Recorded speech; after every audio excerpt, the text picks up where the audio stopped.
꼭 알아야 할 어제의 뉴스. 박근혜를 파면한다.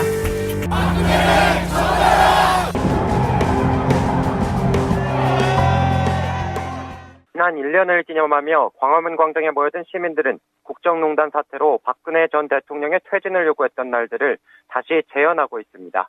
가족과 친구들과 함께 광장을 찾은 시민들은 지난 겨울을 지나 봄까지 이어진 촛불 1년을 되돌아보고 있습니다. 오늘 행사는 시민 자유발언, 적폐청산 과제 소개 등으로 꾸며져 앞으로 남은 과제는 무엇인지에 대해서도 다 함께 생각해보는 시간도 마련됐습니다. 여의도에서도 촛불 1주년을 맞아 촛불 파티 2017이 열리고 있는데요. 촛불 파티는 특정 단체에 속하지 않는 시민들의 참여로 행사가 치러지고 있는데 적폐 시상식을 갖는 등 국정농단 사태를 해악으로 녹여냈습니다. 국회의사당 앞에서 시작해 자유한국당 당사까지 행진할 계획입니다. 한편 오후 2시엔 서울역 광장과 대한문 앞에서 보수단체들의 태극기 집회가 열렸습니다. 이들은 박 전 대통령의 무죄 석방과 굳건한 한미동맹 강화 등을 주장하며 행진했습니다. 문재인 대통령은 청와대에서 모국을 방문한 해외 경제인 동포들을 격려했습니다. 이 자리에서 문 대통령은 1년 전 촛불 집회를 통해 국민들이 대한민국의 국격을 바로 세웠다고 말했습니다. 이어 바로 그 힘으로 새 정부가 적폐청산을 추진하고 있다면서 적폐청산의 목적은 편가르기가 아니라는 점을 분명히 했습니다. 편가르기 또는 지금 정부가 앞에 정부를 무슨 사정하거나 심판하는 것처럼 그렇게 여기는 분들도 좀 일부는 있는 것 같습니다. 그러나 그렇지가 않습니다. 오래된 폐단들을 이제는 씻어내고 정말 정치를 바르게 해서 문 대통령은 SNS를 통해서도 촛불 1주년에 대한 소감을 전했습니다. 촛불은 위대하고도 평화로웠다며 촛불 광장의 민심과 정신을 끝까지 지켜나가겠다고 적었습니다. 전체 15줄, 단문 형태로 간략하면서도 무겁지 않은 내용이었습니다. 차분한 분위기 속에서 문 대통령이 국민 통합을 재차 강조하면서 촛불의 의미를 되새기는데 주안점을 둔 것으로 풀이됩니다. 자유한국당 홍준표 대표의 귀국 기자간담회. 홍 대표는 서청원 의원이 주장하는 녹취록 이야기가 나오자 바로 목소리가 커졌습니다. 어떻게 그래 유치한 짓을 하느냐 이 말이에요. 8선이나 되신 분이 새까만 후배한테 도와주지는 못할 망정 그런 협박이나 하고.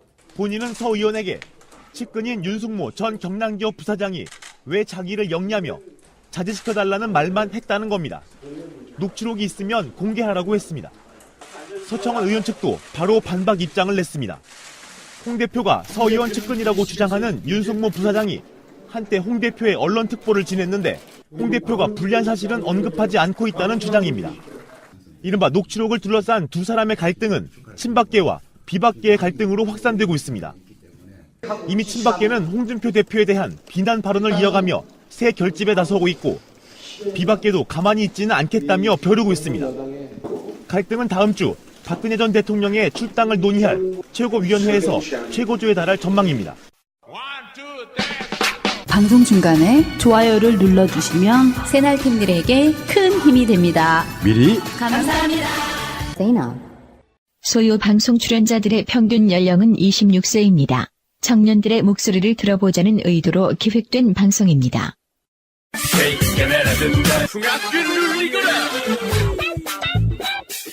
소리 없이 요란한 방송 새날 소유 방송 시작하겠습니다. 반갑습니다. 안녕하세요. 안녕하세요. 오늘도 세 분 자리하셨습니다. 양세병님. 안녕하세요. 네, 머리색이 또 바뀌셨네요. 또 탈색을 했습니다. 자꾸 그럼 머리가 못 견뎌나요? 안 그래도 미용실에서 혼났어요. 제가 이틀 전에 매직을 했는데 제가 매직을 하면서 신신당부했거든요. 저 이틀 뒤에 탈색하러 옵니다. 이러니까 제발 그러시지 마시라고 일주일 뒤에 오시라고 하는데 탈색할 머리라도 있으니 참 부럽다. 그러지 마세요. 탈색이 아니라 난 탈모야.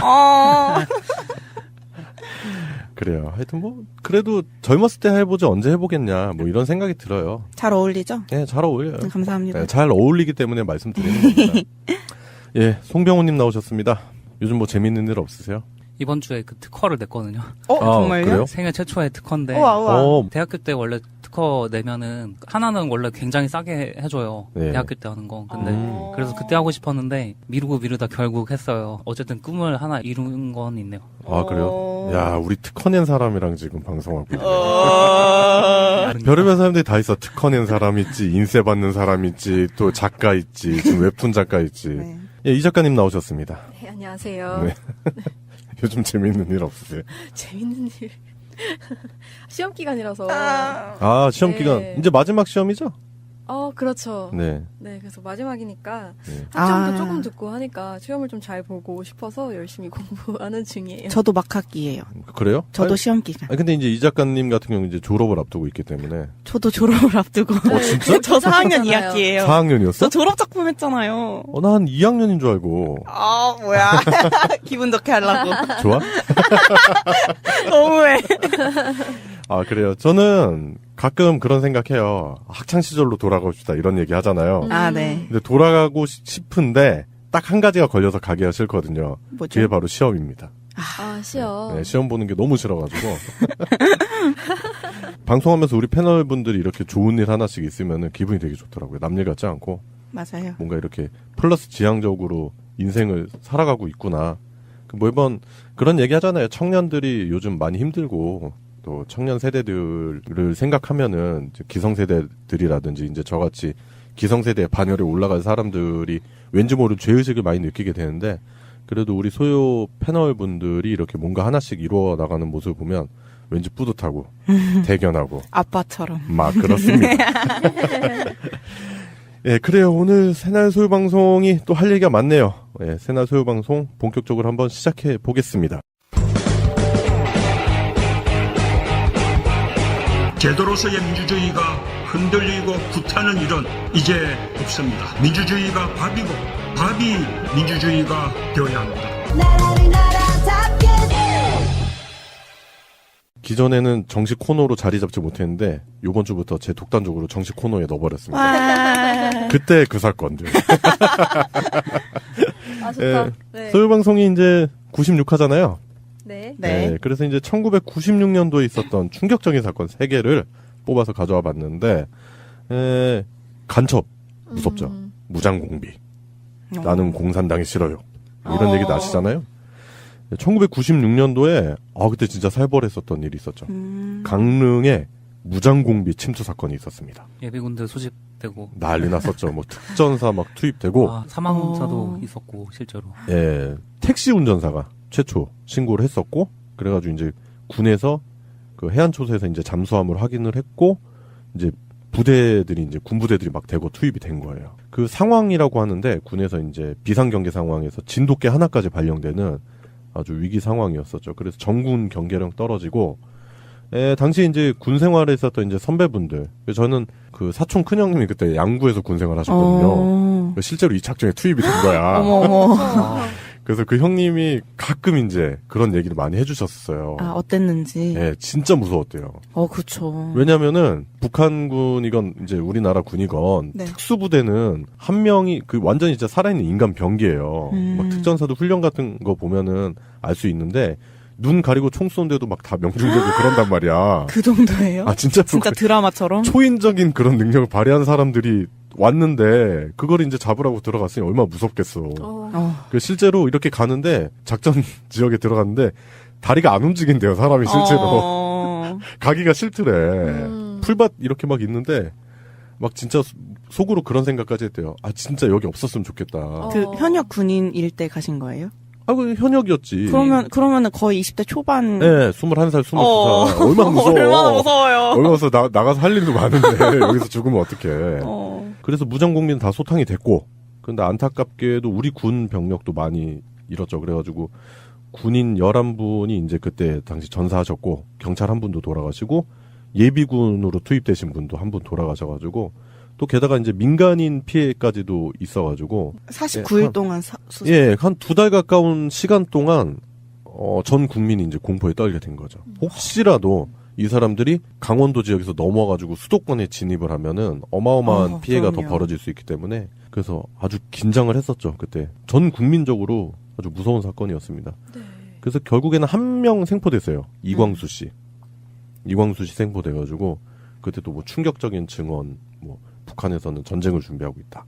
뭐 특수부대가 어마어마하게 많다. 뭐 그런 얘기도 많이 하고. 그리고 96년도에 있었던 충격적인 사건, 마카파. 이 사건 한번 얘기를 해보고 싶은데, 94년도에 이제 지존파 사건이 있어서 네. 전 국민을 공포로 몰아넣은 그런 무시무시한 사건이 있었거든요. 그래서 이제 소위 말하는 그들이 주장하는 잘 사는 사람들에 대한 막연한 증오. 근데 실제로 피해자들은 그렇게 잘 사는 사람들도 아니었다라는 게 문제였었던 거죠. 지존파 사건에서. 뭐 자수성가한 사업가, 그리고 힘들게 살아가시는 분들이 오히려 범죄 타깃이 됐기 때문에 지존파는 그 명분 자체가 자신들은 마치 의적인 양 얘기를 했지만 그 명분 자체가 되게 모호해지는 그런 상황이었죠. 실제로 그렇다 하더라도 잘 산 사람들이 나쁘다, 잘못됐다 하더라도 그거를 무차별적인 살인으로 범죄를 저질렀다라는 건 또 용서될 수 없는 부분이기도 했고요. 명분 자체도 정당하다고 볼 수는 없는 명분이죠. 네. 네. 그래봤자 범죄 조직이고. 네, 그래봤자 범죄 조직입니다, 말 그대로. 그리고 그 사람들이 저질렀던 그 수많은 폐륜 행위들, 인육을 먹는다든지. 그랬는데 96년도에 마카파라는 조직이 또 나온 거죠. 솔직히 마카파는 그 단어로 많이 쓰이잖아요. 마카파식 진행 막 이런 식으로. 네. 전 이게 실제로 존재하는지 몰랐어요. 여기서 나온 말들입니다. 이때부터 마카파. 네, 너 마카파냐? 네, 이런 거. 그러니까. 그런 표현들이 나왔었고. 보니까 너무 살벌하더라고요. 되게 무섭더라고요. 네. 그러니까 이 사람들이 되게 웃긴 게 뭐냐면 지들은 뭐 남자답게 행동한다 이 따위 얘기를 하면서 뭐 또 잘 사는 사람들을 공격하겠다라고 네. 해놓고 결국에는 그냥 가장 범죄에 노출됐을 때 취약한 그런 여성들, 중년 네. 여성들을 타겟으로 했고 자기보다 약자들이에요. 네, 뭐 거의 생매장, 자기 손에 피를 묻히기 싫다는 이유로 생매장을 했다. 네. 땅이 얕아서 목을 꺾어가지고 생매장을 했다. 뭐 이런 식의 얘기가 많이 나오더라고요. 네. 네. 그리고 이 사람들이 그 말도 안 되는 음. 뭐 자기들이 이렇게 조직을 키워가지고 전국을 제패하겠다라는 무슨 이상한 외계인이야 뭐야? 이게 야망이라고 할 수 있는지 모르겠는데 그런 또라이 같은 발상도 했었고요. 네. 네, 그래서 결국에는 이제 다 전원 구속되고 예, 주동자 이제 사형이 언도됐었죠. 그때가 이제 마카파가 잡혔던 날짜가 10월 29일. 네. 그 도난 차량을 검문하다가 잡혔는데 신기하게도 딱 오늘 녹음하는 날이 10월 28일이잖아요. 진짜네요. 네. 그렇기 때문에 또 이것도 의미가 좀 있지 않겠나 생각이 들고. 끼쳐. 그리고 96년도에 있었던 또 충격적인 사건이 김구 선생 암살범 안두희가 박기서 씨라는 분에 의해서 안두희가 피살되는 일이 있었습니다. 정의봉 사건이죠. 예, 두드러 맞은 거죠. 이게 결국에는 무죄를 받았어요. 근데 네, 그게 가장 충격적인데 두 가지 해석이 나왔는데 안두희 죽인 거 잘했다. 그리고 아니다. 안두희를 죽임으로 해서 그 배우가 영원히 묻혔다. 그래가지고 두 가지 그 분석이 나오는데 일단은 그때 당시에 또 많은 시민분들이 그 박기서 씨를 석방하라는 탄원서도 많이 제출하고 그랬었어요. 그 안두희라는 사람을 보면은 우익 세력에서 키워낸 암살범 그런 생각이 들더라고요. 일대기를 보면. 그리고 실제로 그 김구 선생을 암살하고 나서도 그 이후의 삶이 엄청나게 평안했어요. 실제로 그 군에서 하는 그 군수 사업이라든지 납품 사업을 해가지고 그 강원도 지역에서 그 지역의 유지로서 그 평안하게 나름대로 살았다라는 얘기가 있더라고요. 그 같은 연도에 마카파라는 조직은 그 동일한 폭력이잖아요, 사실은. 네. 누군가에게 살인까지 가는 폭력인데 그거를 마카파라는 조직은 그 기득권을 향해서 하겠다고 얘기만 해놓고서 사실은 약자들한테 네. 저질렀지만은 안두희라는 사람을 진짜로 살해할 것까지 사람들이 생각만 하지 사실 그거 진짜로 하진 않잖아요. 그러니까 아우 저 죽일로 네. 뭐 이렇게 얘기는 했겠지. 네, 이분은 그걸 정말로 했기 때문에 사실은 정의를 실현한 거잖아요. 네. 그걸 개인이 사실 떠안기엔 굉장히 큰 건데 그걸 역사적 사명을 갖고 이제 하셨기 때문에 네. 그 어떤 안중근 의사의 버금가는 그런 일이 이제 현대에도 있었던 거고 그게 사실 지금까지도 우리가 중요한 그런 역사적인 맥락에 있는 사람이라고 생각하는 네. 노무현 대통령을 이제 살해한 사람들이 있잖아요. 있죠. 네, 그런 사람들이 아직까지 살아서 돌아다니는데 네. 그런 사람들을 우리가 정말로 막대기로 때려 죽이지는 못하지만 네. 그걸 누군가 실제로 저질렀다고 해도 사실은 무죄가 가능하다는 걸 이 역사적 교훈을 통해서 판례가 남았어. 해도 된다. 네. 그렇지 않죠. 그거는 이제 하늘에 계신 노무현 대통령께서도 바라시는 부분은 아닌 것 같고. 오히려 네. 장기간에 걸쳐서 쫄쫄쫄 굶겨가지고 네. 그 사람들을 다시는 이제 일어날 수 없게 괴롭히는 거가 더 잔인한 건데. 예, 그 세력을 완전히 그냥 몰살시키는, 그 몰살이라는 게 진짜 물리적으로 폭력 가해서 죽이는 게 아니라 우리가 제도를 고쳐나가고 진짜로 사람 사는 세상을 만들어서 그 사람들을 법으로 심판하는 게 우리의 궁극적인 목표 아니겠습니까? 네. 아, 그리고 안두희 사례 관련해서 하나 짚을 게 있는데. 네, 그래요. 지금 케네디 맞아, 암살 맞아. 관련해서. 오스왈드. 네, 네. 그게 드러나느냐 마느냐, 뭐 문서가 공개되느냐 마느냐 가지고 지금 이슈화가 됐는데 그게 또 하필이면 또 10월 26일이에요. 그래요? 네. 아, 그 날짜가 좀 겹치죠? 네, 네. 예. 그날에 원래 공개가 되기로 했었는데 결국에는 트럼프가 일부 부처의 제안을 받아서 공개를 결국에는 끝까지 안 한 문서가 몇 개 있어요. 네. 근데 그것도 사실은 만약에 그게 공개가 된다면은 안두희 사례 같은 사건처럼 어떤 파급력이 있을 거라고 생각을 했거든요. 지금 뭐 나온 문서 대충 보니까 그런 얘기도 있더만요. 뭐 KGB가 오스왈드를 사주했다 뭐 그런 얘기도 있는 것 같고, 아니면 뭐 FBI다, 뭐 CIA다 얘기가 많잖아요. 그게 정말로 그런 거면은 막진 않았겠죠. 그게 정부 부처에서 막았다고만 하는데, 네. 그 본인들이 뭔가 캥기는 게 있으니까 그걸 막았겠죠. 네. 예, 그래 하여튼 96년도에 있었던 사건들을 한번 짚어봤는데, 예청자분들께서 그때 당시를 회상하시는 그런 또 시간이 됐으면 좋겠다 그런 생각이 듭니다. 그래서 1996년도에 있었던 사건을 이야기해봤습니다.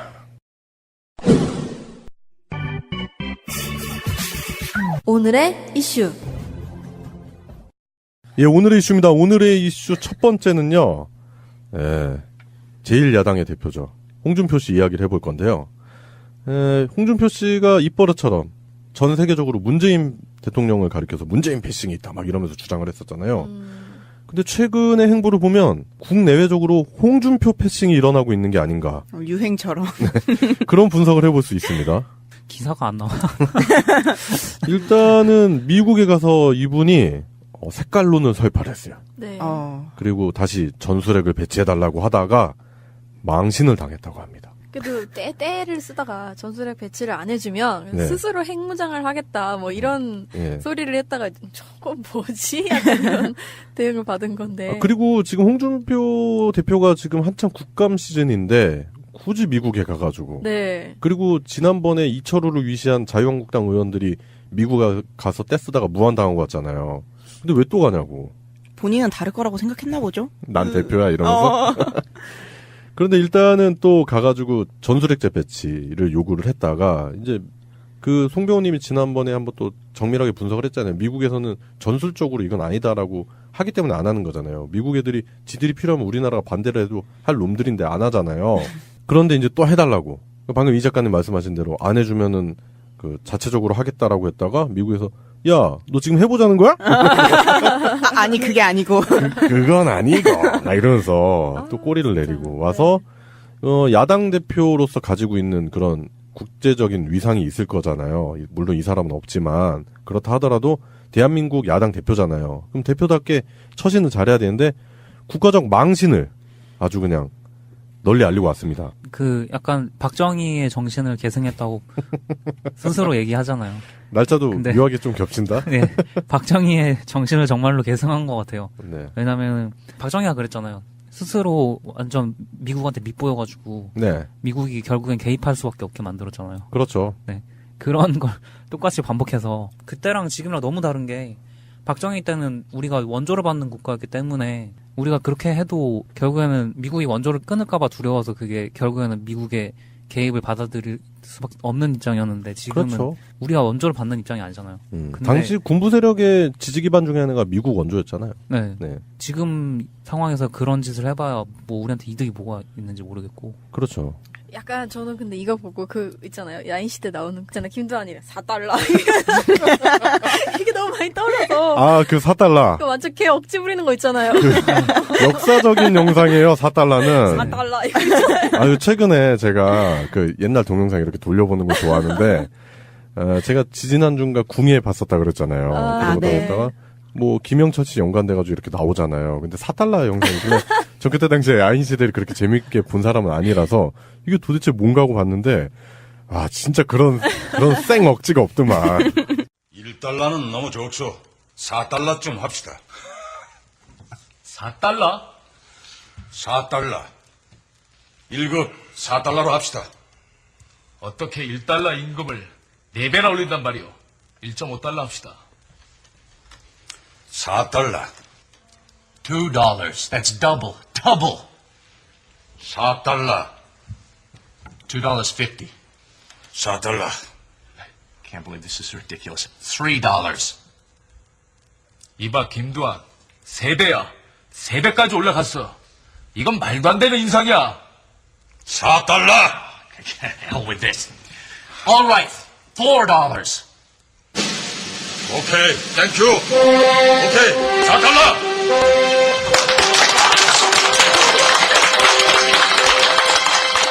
그러니까 미국 가서 지금 핵무기 사달라.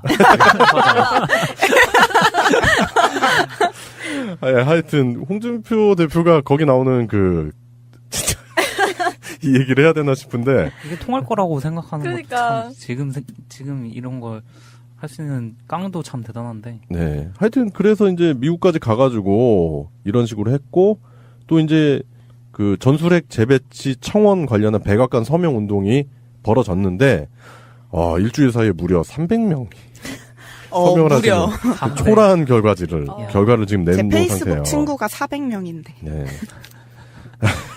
그래요?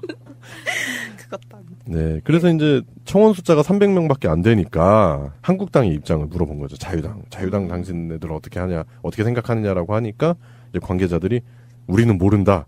우리가 추진한 것이 아니다라며 네, 책임 회피를 했다. 누가 한 거죠? 뭐 누가 했건 일단은 이 사람들이 모른다라고는 하지만 자기네 당대표가 미국에 가서 주장한 내용들이잖아요. 네. 네. 그리고 자기네 당 의원들이 가서 또 주장을 했었고. 그런데 모른다라고 이렇게 그 책임 회피를 하는 거는 이거는 무책임한 거죠. 네. 그러니까 표면만 봐서는 이 사람들이 막 진짜로 바위에 돌 던지는 것처럼 보이잖아요. 네. 근데 그게 바위에 돌 던져봐야 소용없다 뭐 이런 얘기를 할 때 네. 그거를 계속 던져서 결국에는 깨트리는 일을 했던 게 사실 오늘 기념하는 그 촛불 민중이란 말이죠. 그렇죠. 근데 그것과 가장 큰 차이는 이건 것 같아요. 결국에는 이 사람들은 본인들의 사적인 이익을 위해서 모인 집단이란 말이에요. 사익 집단이야, 사익 네. 집단. 본인의 사익을 위해서 철저하게 계산된 행동이라고 봐요, 전. 네. 그래서 최순실이 로키드 마틴한테서 돈을 받았잖아요. 어마어마했죠. 네. 사드 배치 가지고 돈을 받아서 결국엔 우리가 억지로 지금 사드 배치를 했잖아요. 그룹적으로. 네. 그런 것들을 똑같이 또 자신들도 똑같이 미국 방산업체한테 로비를 받고 싶다. 이걸 아주 강력하게 어필하는 것밖에는 안 된다고 생각을 해요. 그런 사익. 네. 사익을 요구하는 그런 액션이지 않을까. 네. 본인들 주장은 이거예요. 우리가 미국에 가서 북핵 문제에 대한 해결책을 우리가 받아왔다. 네. 그렇기 때문에 우리가 대통령하고 단독 정상회담을 해야 된다. 이런 주장을 하면서 다른 여야 정상회담에는 참석을 안 하고 있는 거잖아요. 홍준표 혼자서. 네, 그렇죠. 이제 홍준표가 이제 청와대에 단독 영수회담을 제안을 했어요. 근데 그 전에 이제 그 여야 대표들이 다 한번 모였었잖아요. 거기는 이제 홍준표가 실제로 불참을 했었고, 이렇게 제안했는데 청와대 측에선 해외 순방 준비로 단독 영수회담은 어렵다라고 패싱을 당했습니다. 당연한 결과죠. 네. 네, 그리고 이제 그 홍준표가 이제 문재인 대통령을 만나서 단독 회담을 제안하는 그 내용 자체가 뭐 안보 또 뻔하잖아요. 자기들의 안보는 뭐 보수다 막 이러면서 주장하잖아요. 또 안보 얘기하려고 한다고 하는데 다른 의도도 많이 숨어 있다라는 분석이 많아요. 뭐 안보는커녕 지들 당 내에서 합의도 안 되는데 뭘 안보는 안보예요. 그렇죠. 안보 가지고 계속 장난질을 치고 그거 가지고 결국에는 또 안보 장사꾼들이라고밖에 저는 생각이 안 되고 그거 가지고 또 자기네들 지선까지 자기한테 유리한 그 카드로 쓰려고 해보는 것 같은데 그러니까 안보 정상회담 뭐 이렇게 얘기하는데 이렇게 홍준표가 좌충우돌하고 있는 사이에 문재인 대통령은 청와대에서 매티스 미 국방장관과 회담을 가졌습니다. 네. 네. 그러니까 누가 패싱을 당하냐고 지금. 홍준표 패싱이지 이건 이 정도면. 그렇지 않아요? 정말 홍준표 패싱 맞네요. 네. 네. 홍준표는 이렇게 여기저기서 패싱을 당하고 있고 근데 이게 홍준표가 왜 이런 막 딱 봐도 너무 억지스럽잖아. 네. 4달러 같잖아, 진짜. 네.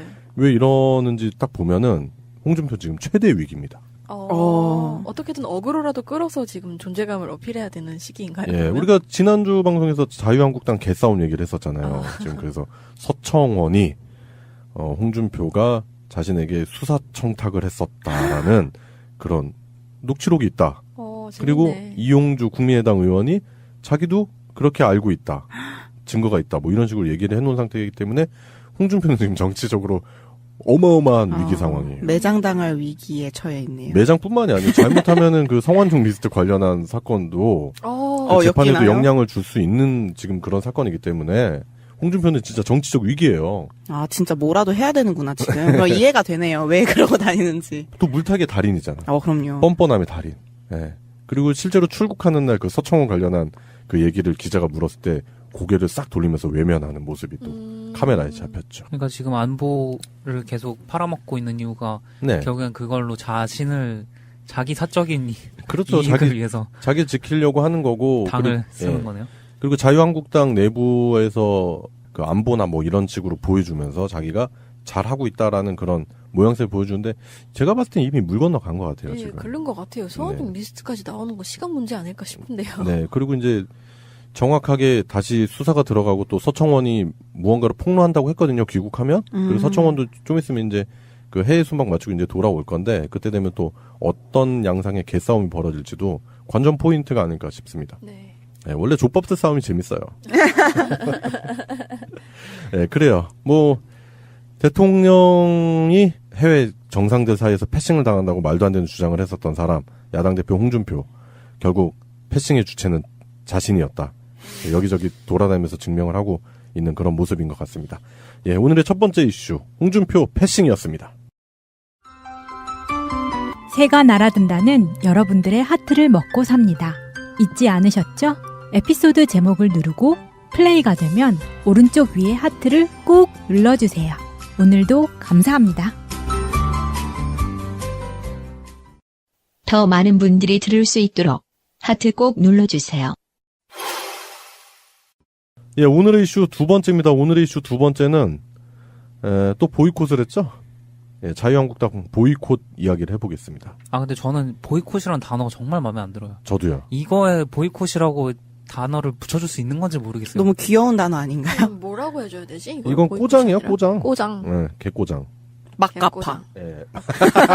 막가파식 파행. 막가파식 파행. 오, 괜찮은데? 좋다, 좋다. 오, 좋다. 좋아. 많이 늘었어. 예, 일단 국감을 거부했죠. 자유한국당이. 그래서 반쪽짜리 국감이라고 하는데 제가 봤을 땐 그냥 이 사람들 필요 없어요. 국감에서. 하는 짓들 보면은 국감을 전반적으로 보면은 결국에 자신들의 치부를 가리기 위한 그래서 물타기를 하기 위해서 현 정부를 이유 없이 원색적으로 비난하는 그런 모습들만 보여줬잖아요. 네. 그렇기 때문에 이 사람들 없는 국감이 오히려 정상적인 국감이 되지 않을까 싶어요. 그래서 31일 날 국감이 사실상 마무리되는데 그때까지 아마 한국당은 복귀하지 않을 것 같아요. 네. 국감을 계속 이 사람들이 뭐 여기저기 다 회방 놓고 있어가지고 네.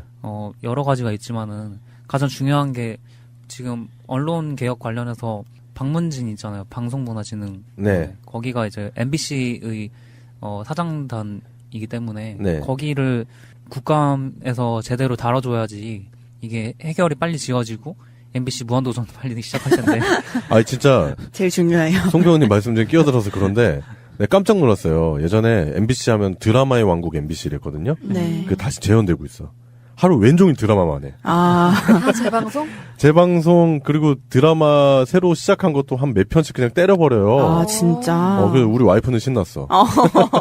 드라마 빨리 볼 수 네, 있으니까 네. 좋다. 예, 뭐 하여튼. 네. 그래서 거기에 지금 불출석으로 네. 2번 연속 불출석을 해가지고 자유한국당이 아예 진행이 불가능한 상태로 만들어버리고 거기에 출석해서 이제 본인이 원래 질문을 많이 받았어야 될 그 MBC 사장이 네. 결국엔 빠져나갈 그걸 마련해 준 거잖아요. 예, 계기를 마련해 준. 예, 면피해장을 마련해 버린 네. 거죠. 이미 다 드러난 범죄자들을 옹호하기 위한 본인들 스스로 그냥 범죄자 집단이라고 막 인증하는 거밖에 뭐 더 있나요? 이건 범죄 은닉이요. 네. 예. 사실 작년에도 이거 국정농단을 막겠다고, 이게 드러나는 걸 막겠다고 또 보이콧 아니 그 막가파식 그걸 했잖아요. 그 막가파식 회방으로 네. 통일합시다. 좋아요, 이거는. 좋아요. 막가파식 회방에다 적어놔야 돼. 저거. 이런 것들을 보면 아니 그러니까 공영방송을 정말 이들 말대로 지키려는 건지 그 여당의 그 정치적인 간섭에서 공영방송을 지켜내겠다는 건지 아니면 자기네들이 뭐 입안에다가 넣고 뭐 물고 뜯었던 그 공영방송을 뺏기려고 하니까 지금 발끈해서 그러는 건지 너무 명료하게 드러나는 시점이죠. 지금 그 공영방송 KBS가 아주 대표적인 공영방송이잖아요. 근데 거기 고대영 사장이 200만 원 받고 겨우 200만 원에 보도 지침 막 내렸다 막 그런 것까지 갔잖아요. 그런 사람들을 이렇게 보호하려는 이런 헛짓거리 참 이거를 보이콧이라고 부를 수가 없는 게 진짜 보이콧다운 보이콧을 우리가 봤잖아요. 그렇죠. 사실 1년도 안 됐죠. 태방법을 네네. 우리가, 그때 우리 필리버스터. 필리버스터 그런 게 진짜 보이콧이라고 할 수 있을 만한 거지. 그렇죠. 그런 옥시 사태나 뭐 남양 불매운동 이런 게 진짜 제대로 된 보이콧이거든요. 그렇죠. 막가파식 회방이라고 용어 통일을 했잖아요. 진짜 막가파식이에요, 이 정도면. 막 까자는 거지. 그 자신들이 이제 국회의원 수는 많잖아요, 솔직히. 그렇지만 실제로 전반적인 당 지지율이라든지 이런 부분들은 어마어마하게 현격하게 국민들로부터 외면당하고 있는 상황인데 자신들이 마치 그 대다수의 국민들의 민심에 이반되는 행위를 하면서 그게 뭐 국민을 대변한다는 식으로 뻔뻔하게 이렇게 나온다는 건 이 정도면은 심판받거나 당 자체를 없애야 되는 거 아닌가? 일단 배지도 떼야 돼요. 네, 배지 다 떼버리고. 진짜 제대로 보이콧 하려면 배지 그냥 반납하는 게 맞아요. 제일 최고 아니에요? 의원직 총사퇴 하든가. 그러면 좀 약간 진심이 느껴질 것 같은데 지금 뭐 돈도 다 받으면서 서 있기만 하고 뭘 해요? 서서 뭐 X자들은 마이크 쓰고 뭐 그 피켓 들고 있으면 그게 무슨 보이콧이냐? 아무도 그거도 안 했죠. 할 줄도 몰라 이거. 그래서 안 해봤어. 그래서 애들이 침묵시위를 통일하는 거야. 안 해봤으니까. 해가지고 야 차라리 우리 말을 하지 말자 그래가지고. 오합지졸들 진짜. 야 차라리 우리는 말하면 더 손해니까 마스크 쓰고 있어 막 이러면서 침묵시위를 이어가고 있는 그런 모습인 것 같아요. 사실 거기서 말을 하게 되면 거기 책임을 져야 되니까. 맞아. 그 언론과 여론의 문매를 맡게 되겠지. 그 자승자박이 얘네가 제일 자주 하는 거잖아요. 말하면 거기에 바로 반박이 그렇게 되니까. 그러니까 자기들도 생각을 해볼 게 이제 총알이 다 떨어진 거야. 뭔 말만 하면은 자신들이 했었던 과거의 그 발언이랑 다 상충되잖아요. 그러니까. 그거 있었잖아요. 그 공석이 된 박문진 이사가 과거 여당이었던 자신들이 추천을 해야 된다라면서 주장을 하니까 이호성 방통위원장이 이명박 정부 시절을 들면서 그건 잘못된 게 아니다. 이런 선례가 있다라고 했더니 자유한국당 의원들이 이명박 정부도 그렇게 했다는 사실에 그것이 적폐였다면 상속받아서는 안 된다라고 얘기를 했대요. 미친놈들. 말을 하면 안 돼요, 얘네들. 야, 이 정도면 진짜 정신질환 아니지? 오죽 내세울 논리가 없었으면 셀프 디스를. 그러니까. 몰렸구나, 진짜. 진짜. 이 정도면은 진짜 발등에 불 떨어진 거고 본인들이 뭐 이렇게 의연한 척 하지만 엄청나게 지금 속으로는 진짜 애간장이 탈 거예요, 진짜. 속이 타 들어갈 거야. 적폐 인증했으니까 이제. 삐빅 적폐입니다. 그게 적폐라고 얘기를 해버렸으니까 이런 얘기를 할 수 있는 이유가 사실 당 내에서 박근혜 탈당을 논의하고 있기 때문에 할 수 있는 얘기잖아요. 네, 근데 만약에 이게 탈당시키면 안 된다고 고위에서 만약에 그렇게 결론이 나버리면 진짜 완전 적폐라고 인정을 해버리는 거기 때문에. 네, 그리고 지금 이 막가파식 회방의 바른정당은 동조 입장을 밝히고 있어요. 그러니까 바른정당도 결국에는 한 뿌리다. 그렇게 봐야 되는 거예요. 결국은 뭐 이런 식의 행동들이 뭐 언론에서는 뭐 지금 국감이 반쪽 자리가 됐다 이렇게 얘기를 하지만 대다수의 시민분들이 봤을 때는 그냥 말 그대로 막가파식 회방을 하고 있다. 그래서 저것들이 인간 같지도 않다. 그래서 과거였으면 이제 정치적 혐오가 일어났겠지만 그게 아니라 더욱 뜨거운 열기로. 네. 저것들을 촛불로 지져 죽여버리자 뭐 이런 식의 마인드가 생성이 되지 않을까 그런 생각이 듭니다. 그래요. 민심에 이반되는 행위를 자꾸 하고 국회를 자꾸 마비시키고 국감을 자꾸 마비시키는 자유한국당 존재 자체가 의심스럽습니다. 과연 존재를 더 해야 되나 말아야 되나 그런 생각이 드네요. 예, 오늘의 이슈 두 번째였습니다.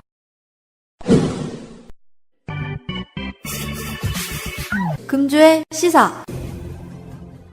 예, 금주의 시사 시간입니다. 금주의 시사 첫 번째는 이 작가님이 준비하신 시사를 들어보겠습니다. 어떤 시사 준비하셨죠? 오늘 하리보라는 유명한 젤리. 간식 젤리 회사에 대한 얘기를 좀 해볼까 합니다. 네, 맛이 괜찮은 젤리죠. 많이 팔리더라고요. 네. 그 가장 유명한 게 그 골드벨은 그래서 그 곰 모양 네, 젤리잖아요. 맞아요. 곰돌이 젤리. 예전에 그 우리나라에 모방 제품이 있었잖아요. 네, 아기곰인가? 뭐 있었던 거 맞아요. 네, 있었어요. 기억 안 나요. 근데 실제로 그 아기곰 예전에 먹었던 기억이랑 하리보 이렇게 비교하니까 하리보가 좀 푸짐하더라. 푸짐한 게 네. 다르구나. 네. 사실 그거 말고도 하리보에서 나오는 젤리들 중에는 되게 맛있고 귀여운 모양 때문에 다른 사람들도 되게 많이 좋아하시더라고요. 남녀노소 다 그냥 다 좋아하시더라고요. 네.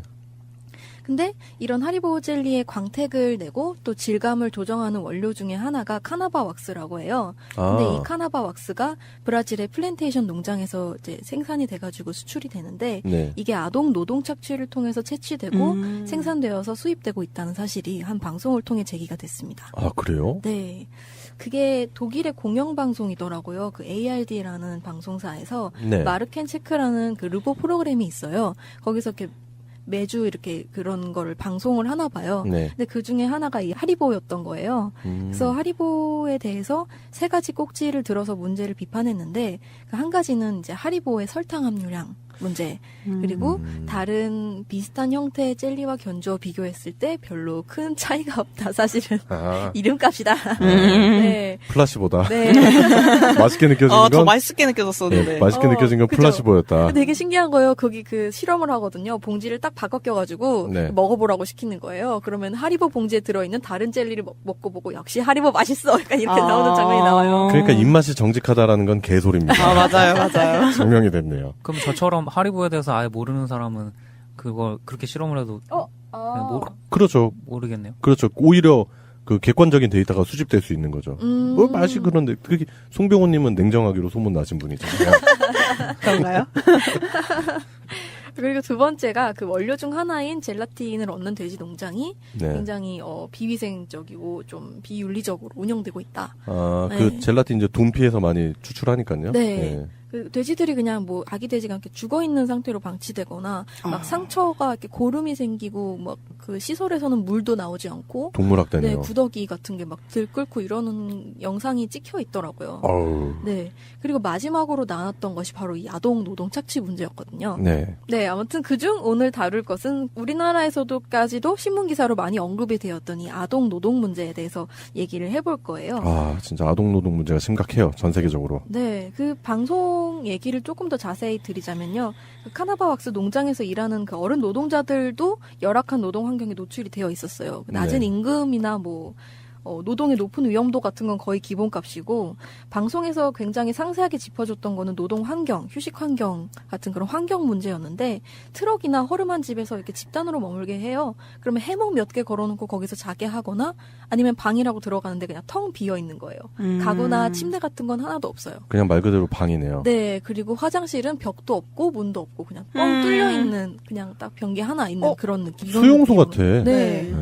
그런 환경에서 심지어 미성년들도 노동을 하는데 막 쿰쿰하게 먼지가 날아다녀서 막 앞이 잘 안개 낀 것처럼 보이지도 않는 그런 공장 같은 데서 이제 왁스를 가공하기 위해서 이렇게 다듬는 장면이 나오는데 거기 나왔던 친구들이 한 15, 17살 정도였던 걸로 기억을 하고 있어요, 제가.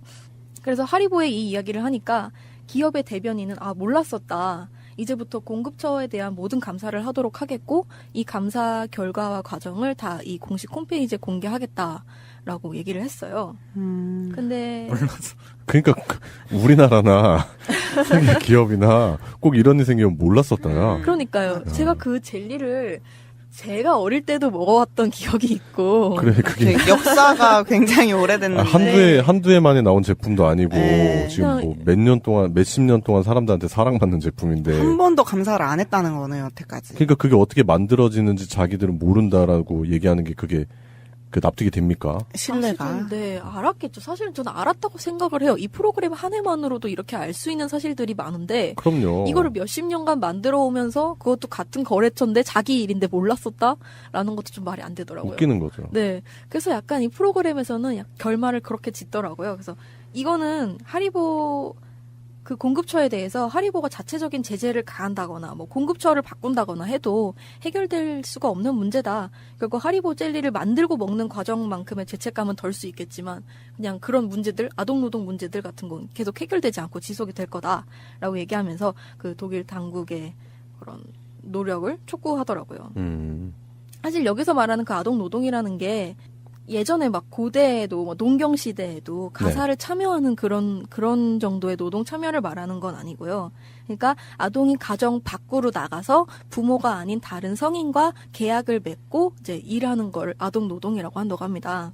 아동노동의 원조가 사실 영국이잖아요. 네. 산업혁명 시절에요. 그 찰스 디킨스 소설에 나오는 올리버 트위스트. 그래서 아무튼 그거는 이제 고대나 아니면 농경 시대의 농업 참여랑은 좀 다르게 봐야 하는 현상이고요. 그래서 산업화와 함께 등장한 새로운 현상이라서 네. 학자들이 거기에 대해서 많이 연구를 했었어요. 그래서 그게 문제라는 의식이 생기고 뭐 사회가 좀 민주화되고 뭐 경제적인 여건이 좋아지고 이러면서 아동 노동이 금지되고 제재되고 뭐 또 윤리적으로 이거 나빠라고 이게 얘기되면서 사라지는 것처럼 보였죠. 네. 근데 지금 이게 왜 지금까지 유지되고 있을까라고 질문한다면 제가 한번 이 논문 같은 걸 찾아서 읽어봤는데 한국의 아동노동은 어떻게 이용되고 규제되고 금지되었는가라는 논문에서 설명이 자세히 나오더라고요. 네. 네. 여기서는 이제 한국의 경우를 들어서 얘기를 하고 있는데 민주화 이후 아동노동은 감퇴기를 맞이하지만 법의 테두리를 벗어나 보호받을 수 없는 노동의 형태로 남아있다. 아동노동은 주변화하고 세계화하는 방향으로 우리의 시야 바깥으로 숨어버린다.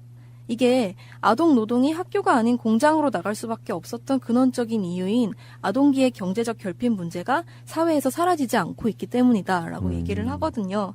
사실은 이게 한국 사회에서의 아동 노동에 대해 설명한 것이긴 한데 결국 세계적으로도 같은 흐름이 있는 것 같아요. 그러니까 경제적으로 이제 아동들이 가정에서 제대로 보호받지 못하고 가계의 유지나 본인의 생존을 위해서 밖으로 나가서 다른 어른들과 계약을 맺고 노동을 해야 되는 경제적 필요성은 있는데 공식적으로는 노동소득을 올릴 수 없게 됐잖아요. 네. 그렇게 되기 때문에 결국에 노동 현장으로 내몰리고 또 그런 법적인 시야 바깥에서 계속 착취당하고 학대당하고 후려치기 당하는 네. 후려치기? 그러니까 막 그런 거 있잖아요. 막 배달을 하다가 잘못돼도 네. 오토바이 사고가 나도 잘못돼도 너 잘못하면은 내가 부모님한테 너 가출했다고 여기 있다고 얘기할 거야. 그렇죠. 피해가 또 양산되고 네. 보호받지 못하고. 네, 그럼 그런 친구들은 그냥 자기가 잘못한 건가 이렇게 되면서 계속 자기 피해에 대해서는 보상받지 못하고. 그렇죠. 네. 노동 계약으로 보호받지 못한다는. 그렇죠. 네. 정렸습니다. 네. 사실은 뭐 아까 말씀드렸던 뭐 찰스 디킨슨이 뭐 영국인이 여기까지 19세기 영국 이런 데까지 가지 않아도 사실 아직까지 일어나고 있는 문제라는 건 되게 잘 알 수가 있더라고요. 그러니까 찾아보니까 삼성도 그런 사례가 하나 있어요. 네. 이제 그 삼성전자 공장이 중국에 있는데 여기서 미성년을 데리고 아동 노동을 시키고 있다라는 걸 한 프랑스 시민단체가 그 위장 잠입을 해가지고 영상을 다 찍어가지고 이제 고발을 했었어요. 삼성 같은 경우는 국내에서도 이제 그 갓 졸업한 그 여학생들 네. 그 반도체 공장에 일을 하게 되면서 그 발암 물질을 막 취급시켜가지고 결국엔 백혈병으로 사망케 하고 반올림재단 다 아시잖아요. 예, 그게 삼성이잖아요. 그렇죠. 예. 그렇구나. 중국 가서는 오죽했겠습니까? 중국도 인권 수준이 그렇게 높은 나라가 아닌데 거기 가서 또 아주 신났겠지. 예, 걔들 입장에서는 사람으로 보이는 게 아니라 임금 얼마로 보이는 거죠. 그러니까 실제로 지금은 뭐 그런 제재 같은 거를 법적인 제재 같은 걸 통해서 만 15세 미만의 아동 노동은 많이 줄어들었대요. 거의 이제 없다고 해요. 네. 근데 이제 15세 이상부터 이제 미성년자들, 그 15세 이상의 미성년자들은 아직도 그러니까 저희가 보지 못하는 식으로 아동 노동에 계속 시달리고 있다는 거죠. 네, 하리보도 그 문제 중에 하나였고요. 네. 네. 그래서 제재도 물론 필요하지만 그 제재만 하면은 문제가 또 생긴다. 요 점을 좀 말씀드리고 싶어서 한번 가져와 봤어요. 네. 아동복지라는 대책이 있어야겠죠? 네, 그렇기 때문에 지금 말씀드리려고 하는 그 해결책 중 하나도 결국에는 그 해결책이 다 복지로 수렴이 되어야 한다라는 얘기를 해야 되더라고요. 그러니까 이 애들이 경제적으로 너무 벅차서 학교에도 못 가고 가정을 혼자 이탈해서 막 노동을 하는 걸로 이어지지 않게만 해주면 어느 정도 이 아동 노동 문제가 해결이 된다고 해요.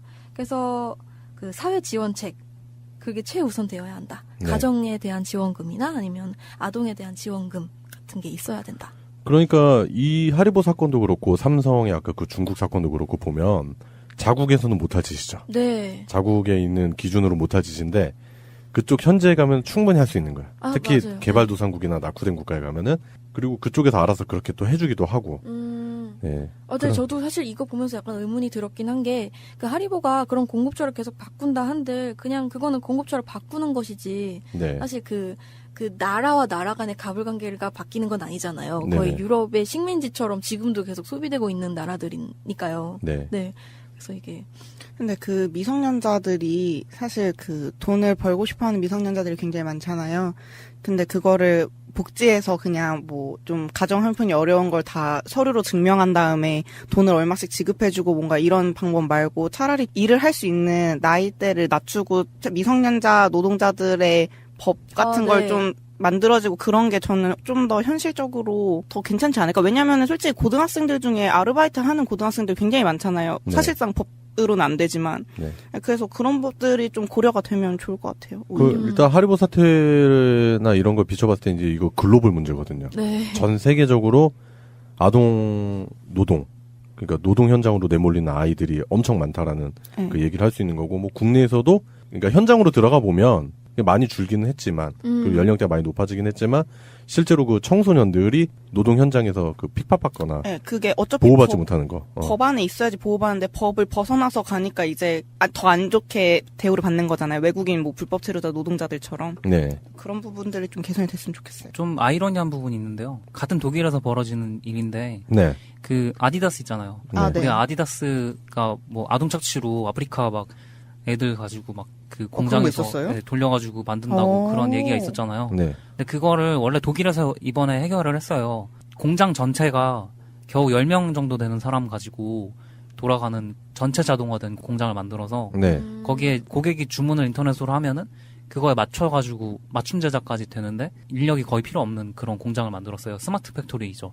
그게 이제 앞으로는 그런 게 점점 늘어날 건데 그 사례에서 보면 이제 아동 학대를 해결하는 방법으로 그쪽에서 제시하는 게 산업에서 제시하는 게 자동화잖아요.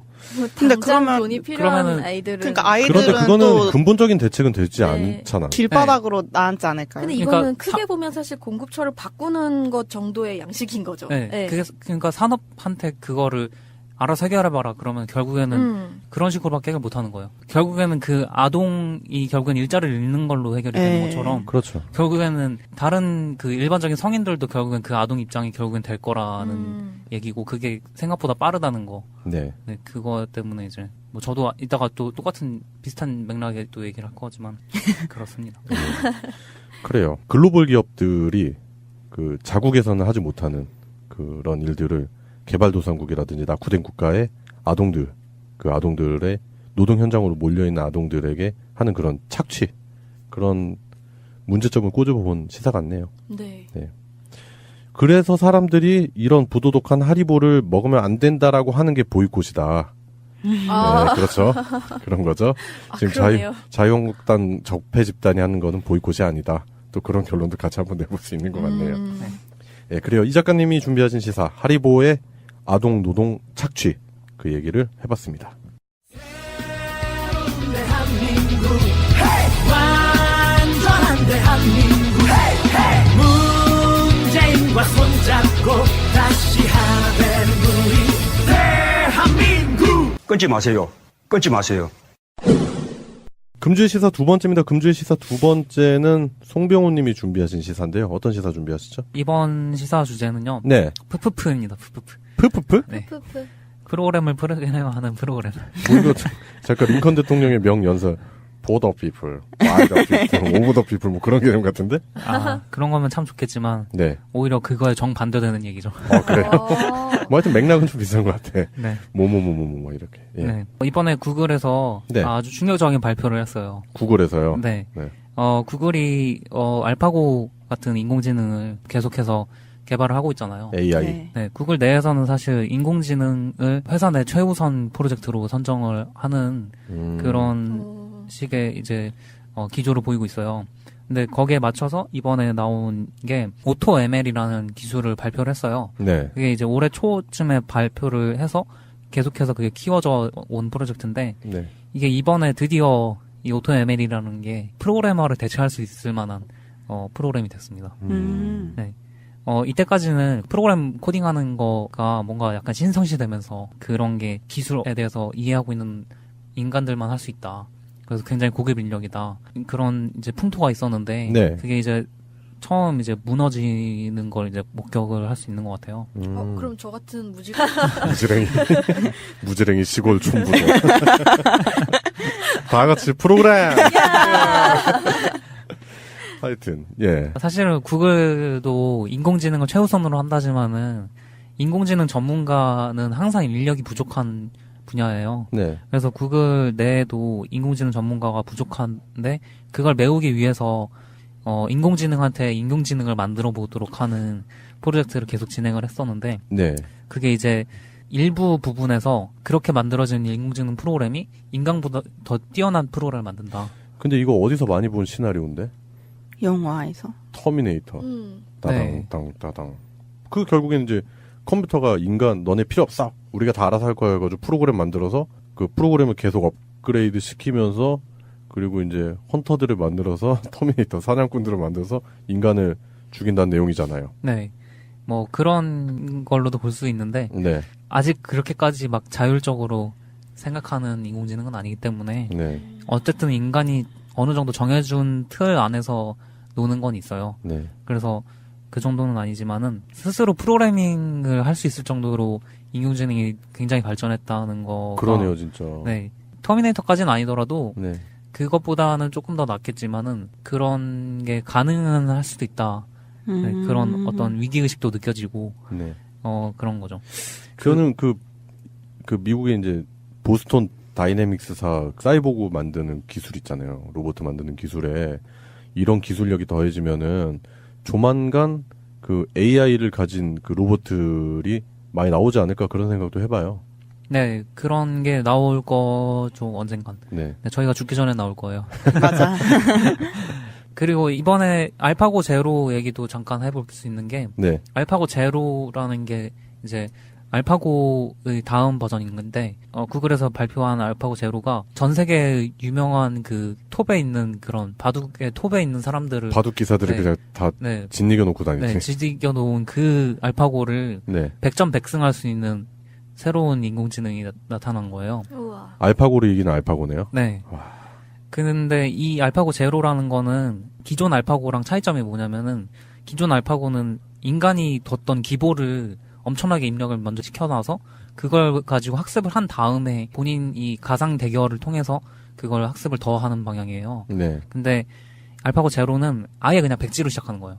인간이 아무것도 안 주고 그냥 룰만 주는 거예요. 바둑에 룰만 준 다음에 스스로 그냥 기보로 나서 그걸 인간이 개입하지도 않고 도와주지도 않는데 학습을 하는 거예요. 그냥 천재네. 네. 그렇죠. 바로 그 점이에요. 예, 그냥 천재네요. 우리가 항상 뭐 천재라고 하는 그런 거 예, 있잖아요. 예. 뭐 이제 태어나서 아무것도 모르는 애들이 갑자기 막 4년 이제 대학교 나오고 막 박사학위까지 간 사람보다 더 뛰어난 것들을 볼 수 있잖아요. 그래서 이거 자체가 인공지능이라는 분야에 리셋 버튼을 눌렀다. 뭐 이런 정도로 평가를 받고 있어요. 그러니까 이게 뭔가 업그레이드가 아니라 그냥 완전히 새로운 틀로 시작하는 거잖아요. 새로운 패러다임이잖아요, 완전히. 네. 이것도 결국에는 이제 도구로 사용할 수 있겠죠. 네. 물론 이제 이것도 이런 천재성을 도구로 사용할 수밖에 없겠지만은 만든 사람들이 과연 그렇게 생각을 할까는 또 생각해봐야 될 문제고, 이걸 통해서 얘기를 하고 싶은 게 홍머시기를 대표로 하는 그런 인간 단체들이 막 아무것도 모르면서 그냥 자유한국당이라 그래요. 네. 뭘 홍무식이야, 홍준표지 뭘. 네. 그러니까 그런 사적인 이익을 위해서 네. 고개를 빳빳이 들고 월급 루팡짓 하는 거, 네. 그것도 사실 인간들이 이렇게까지 맘대로 할 수 있는 것도 얼마 남지 않은 것 같다는 생각이 들었어요. 그래서 비관적인 얘기긴 하지만은 이게 현실이 정말로 돼가고 있다. 비관적인 얘기가 현실이 진짜로 될 때가 있잖아요. 네. 그게 정말로 현실이 돼가고 있다는 점에서 소개를 시켜드리고 싶었습니다. 뭐 멸종할 때 되면 멸종해야죠. 자연의 섭리에 따라. 그렇죠. 뭐 영원한 건 없어요. 우리만 순응하며. 네, 왜 공룡만 멸종해? 사람도 그럼, 멸종할 그럴 수 수 있는 거지. 있지. 네. 영원히 살 생각을 하면 안 되고, 하여튼 100년도 못 살면서 1000년 걱정하죠. 그러니까 사람들이. 저희 뭐 다 필멸자잖아요. 예, 그리고 하루하루 연명하기도 힘든데 부자 걱정해주고 다 그런 논리지 뭐. 그 얘기했지만 아동복지뿐만 아니라 보편복지에 대해서 네. 시급하게 이제 얘기를 할 때가 되지 않았나. 그러네요, 그런 생각이 진짜. 예, 점점 이러면서 인간이 지구에서 설 자리가 점점 더 줄어드는 것 같다는 그런 생각이 들어요. 그러게요. 이런 얘기를 해요. 그러니까 그런 단순 노동들은 그런 로봇에게 맡기고 사람들은 좀 더 창조적인 일을 해야 된다고 하는데. 근데 굳이 창조적인 일 안 하면 안 돼요? 나 그냥 놀고 먹으면 안 되나요? 그냥 막 뛰어다니고 놀고 먹고. 그 창조적인 일 자체도 네. 창조적인 일의 최고봉이라고 하는 코딩 자체도 기계가 더 잘한다는. 그러니까요. 나중에 기계가 그림도 그리고 뭐 다 할 거라는. 그러니까 이게 모순점이 벌어지는 게 저도 지금 말씀드리려고 했는데 그래서 사람은 창조적인 일만 하면 된다라고 했지만 지금 뭐 프로그램하는 프로그램이 나와버렸는데 인간이 과연 지구에서 필요한 존재가 될까? 뭐 이런 생각도 들어요. 동물이 굳이 무슨 나는 이 세상에 어떤 족적을 남기겠어라는 그런 의식을 가지고 사는 건 아니잖아요. 가족을 남기려고 태어났다며. 그럼 우리 먹히거나 애완동물 되거나 그런 거 아니에요? 나중에? 글쎄요. 여기 터미네이터가 잘 증명을 해주고 있잖아. 우리의 미래라니까. 영화를 봐야겠네요. 터미네이터 안 봤어요? 네. 진짜로? 네. 네. 터미네이터 보세요. 그게 우리의 미래예요. 네. 그게 우리의 미래입니다. 알겠습니다. 우리는 이제 로봇들을 피해서 막 도망 다니고 우리가 스스로 저항군을 조직을 해야 될 수도 있고 그런데 막 이기거나 지거나. 재밌네요. 네. 그 전에 죽어야겠다 그냥 얼른. 네. 그러니까. 그 전에 어차피 핵전쟁이 저희는 한번 일어날 거니까. 저희는 어차피 죽을 거예요. 네. 걱정하지 마세요. 걱정 마세요. 확률상으로 살아남기 힘들어요. 다음 후대를, 다음 후대 세대. 친구들이 네. 열심히 해야죠. 너무 이상. 산으로 갔는데. 네, 산으로 갔는데 하여튼 프로그램하는 프로그램 참 어떻게 들어보면은 아이러니하잖아요. 근데 이게 현실이다. 뭐 비관적으로 생각하면 한도 없이 비관적이겠지만 또 이 부분에 있어서 이런 부분이 그러니까 너무 개발이 돼서 인류가 필요 없는 존재로까지 치부될 정도로 개발은 안 됐으면 좋겠다라는 생각은 저는 해요. 기술 개발의 발전이 인간을 위해야 되는데 인간에게 피해를 입히면 안 된다는 생각을 하기 때문에 예, 그런 부분을 생각해 볼 수 있는 시사였던 것 같네요. 예, 그래요. 송병호님이 준비하신 금주의 시사였습니다. 예, 금주의 시사 세 번째는 양세병님이 준비하신 시사입니다. 네, 제가 지난 추석 연휴쯤에 소방관들의 열악한 근무 환경에 대해서 이야기를 했었잖아요. 네, 그때 우리 많이 분노했었죠. 네, 근데 이번에는 소방관이 국가직으로 전환된다는 소식을 가져왔어요. 이건 진짜 축하해야 될 일입니다. 지금. 네. 얼마 전에, 지난 17일 날 강릉에서 성란종 화재가 있었잖아요. 네. 근데 이때 또 소방관 2명이 순직을 하셨어요, 현장에서. 특히 그 새벽에 화재를 지나다가 건물 잔해에 깔려서 순직하셨는데, 2명 중에 한 분은 퇴직을 1년 앞둔 베테랑이셨고, 아이고. 한 분은 부임 온 지 8개월 된 새내기였어요. 그러니까 안타깝네요. 네, 진짜. 너무 안타까운 상황에 이게 다시 한번 근무 환경이 여론을 들끓게 하는 사건이었는데요. 네. 지금 현재 전체 소방관의 99%가 지방 공무원이래요. 네, 지방. 네, 주로 소방청에 근무하고 있는 고위직들이 국가직이고 네. 현장에 뛰고 있는 하위직은 대부분 지방직인 건데 그러다 보니까 각 지역의 재정 여건에 따라서 근무 환경이나 처우가 천차만별인 거예요. 네, 맞아요.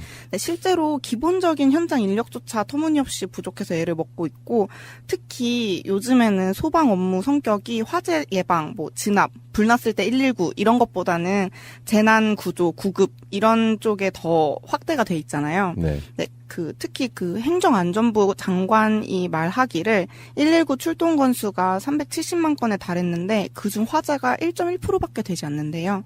나머지는 다 구조, 구급, 재난 등에 관한 출동이었는데 사실상 국가 주요 임무 중 하나가 국민 안전이잖아요. 네. 네, 그렇기 때문에 이런 출동이 많은 걸로 보아 국가적 책임이 커지고 있다. 그렇기 때문에 소방관 국가직화가 굉장히 필요한 시점이다라고 얘기가 나오고 있어요. 네. 네, 그래서 이에 따라서 26일 날 정부가 내후년부터 소방 공무원 4만 4천여 명이 있는데 전원을 국가 공무원으로 전환을 하고 적극적인 재정 지원, 격차를 해소하겠다 이런 계획을 내놓은 건데요.